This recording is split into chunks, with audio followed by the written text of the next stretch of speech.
de saúde, todos são positivos em relação à melhoria das condições de vida das crianças.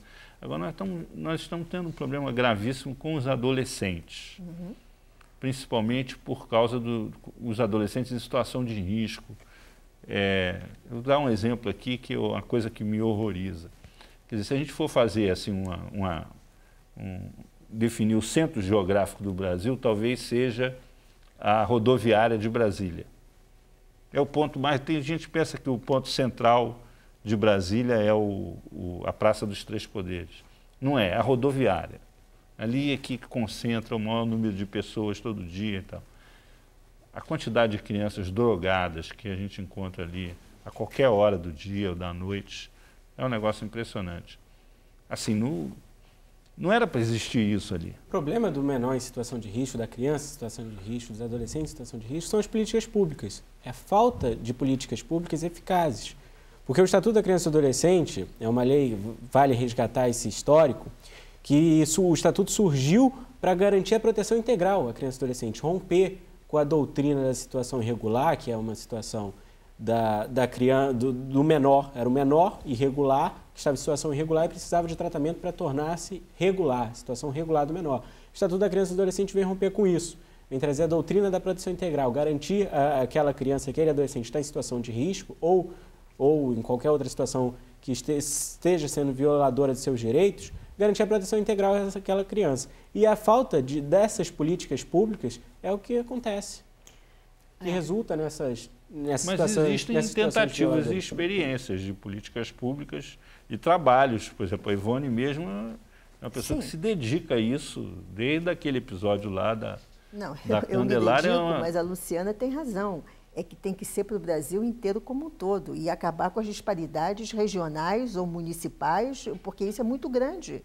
Então, não adianta, uma andorinha só não faz verão. Eu posso ter o maior sucesso no que eu faço, mas eu preciso da política pública para melhorar o que eu faço, entendeu? E é aí onde a gente tem aquele embate com os políticos, que dê a implementação, que dê o dinheiro para ter mais conselhos tutelares, que dê o dinheiro para ter um programa para que não haja gravidez de adolescência. Tudo isso tem que acontecer simultaneamente.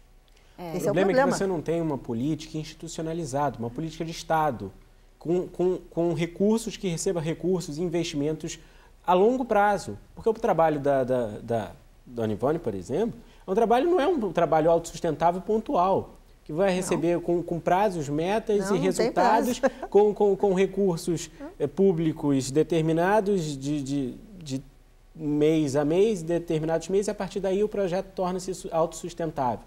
E é um projeto que precisa de recursos e investimentos do poder público. E quando a gente fala em política pública, que requer uma institucionalização, que seja institucionalizada e ser uma política de Estado, é nesse sentido, de investimentos, porque investir em educação não é 4 anos, precisa-se de 10 anos de investimentos contínuos e permanentes para garantir essa proteção integral à criança e adolescente. E ressaltando que é lei federal, a criança e o adolescente, eles são prioridades, devem ser prioridades, não só nas políticas públicas, como também no orçamento. Mas eu queria também trazer uma outra questão nesse debate com relação à implementação das políticas públicas, que é a participação dos próprios jovens, a participação dos próprios adolescentes. Quando se pensa em política pública, quando se pensa na implementação de políticas públicas, esse exemplo que você traz da rodoviária de Brasília, se um jovem, se um adolescente participasse dessas decisões, enfim, como resolver essa questão?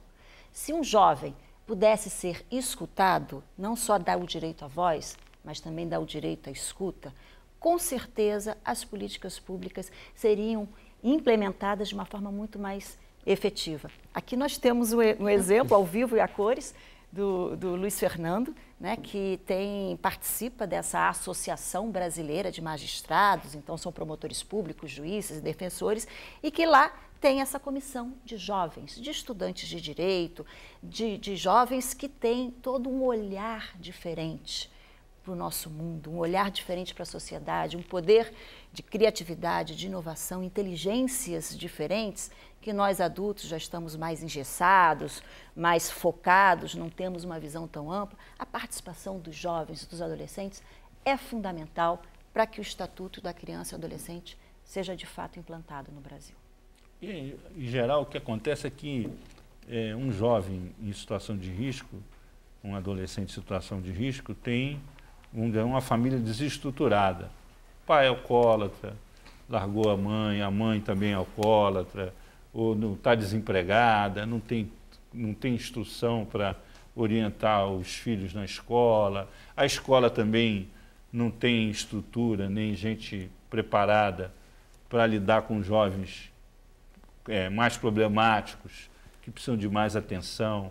E essa coisa vira ele vira um deserdado, do ponto de vista familiar e tal. Como lidar com isso? Olha, eu acho que tem maneiras de fazer isso. Por exemplo, se nós tivéssemos implantado no país como um todo o sistema de médicos de família, uma parte disso poderia ser resolvida, né? Eu estive em Cuba e vi como o sistema funciona, é impressionante como cada família é atendida. Então, você aí vai poder melhorar essa família, melhorar esse jovem. Esse é um programa que deveria ser implementado. Ele não existe, ou existe em muitos poucos lugares, né? Depois, a proteção integral e a informação dos adolescentes, meninas e meninas, prevenção da gravidez precoce. Tudo isso é possível fazer com recursos e vontade. Nós vamos ter que fazer um breve intervalo, voltamos daqui a pouco discutindo os 20 anos do Estatuto da Criança e do Adolescente.